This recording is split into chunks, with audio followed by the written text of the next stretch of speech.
Shalom, selamat pagi.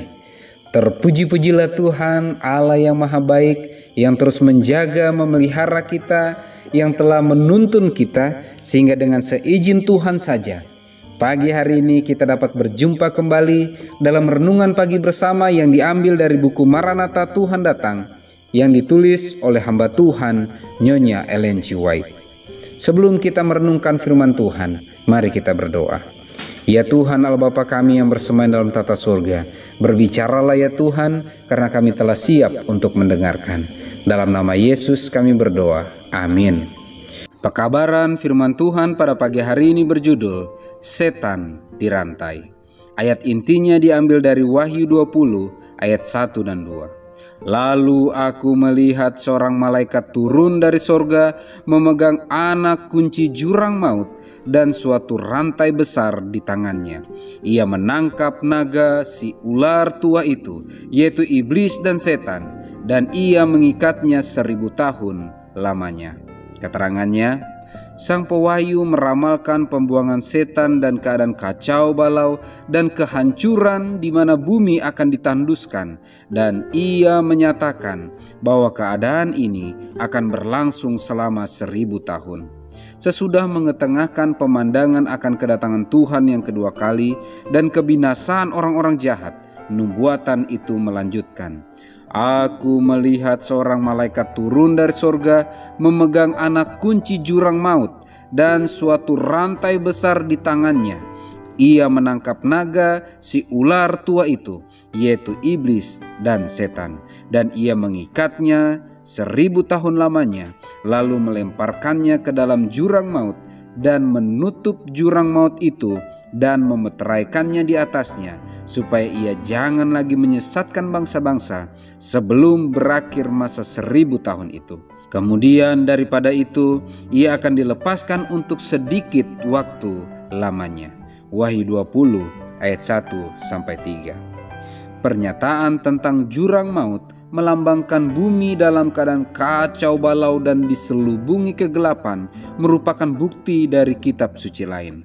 Tentang keadaan bumi, pada mulanya catatan Alkitab mengatakan bahwa bumi itu belum berbentuk dan kosong, gelap gulita menutupi samudra raya. Kejadian 1 ayat 2. Nubuatan mengajarkan bahwa bumi itu akan dikembalikan kepada keadaan semula, paling sedikit sebagian besarnya. Memandang ke masa yang akan datang kepada hari besar Allah, Nabi Yeremia memaklumkan, aku melihat kepada bumi ternyata campur baur dan kosong, dan melihat kepada langit tidak ada terangnya. Aku melihat kepada gunung-gunung ternyata goncang, dan seluruh bumi pun goyah. Aku melihat bahwa tidak ada manusia, dan semua burung di udara sudah lari terbang. Aku melihat ternyata tanah subur sudah menjadi padang gurun, dan segala kotanya sudah rubuh. Yeremia 4 ayat 23-26. Inilah yang akan menjadi rumah setan serta dengan malaikat-malaikatnya yang jahat selama 1000 tahun. Dikurung di bumi, ia tidak akan mempunyai kesempatan mengunjungi dunia-dunia lain untuk menggoda dan mengganggu mereka yang tidak pernah jatuh berdosa. Dalam perasaan inilah ia dirantai. Tidak ada yang tersisa kepada siapa ia dapat menerapkan kuasanya. Ia telah diberhentikan seluruhnya dari pekerjaan menipu dan merusak yang selama berabad-abad telah menjadi kesenangan sendiri. Setan dirantai. Pekabaran firman Tuhan pada pagi hari ini sangat jelas menekankan bahwa pada akhirnya naga itu, si ular tua itu, yaitu iblis dan setan itu, akan dirantai oleh hanya satu malaikat Tuhan. Setan yang sangat berkuasa itu akan kalah pada waktunya hanya oleh satu malaikat Tuhan saja.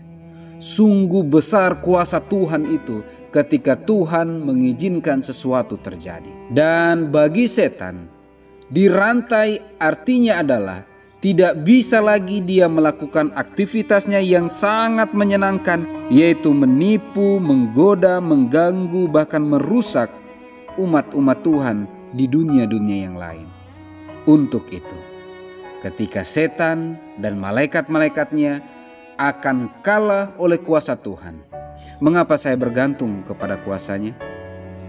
Mari datang lebih dekat kepada Tuhan, putuskan berada di pihak Tuhan, dan dengan pertolongan Tuhan saja, kita, keluarga, bahkan seluruh sahabat, rekan, bahkan seluruh jemaat dimanapun kita berada, akan siap menyambut kedatangan Tuhan yang kedua kali. Mari kita berdoa.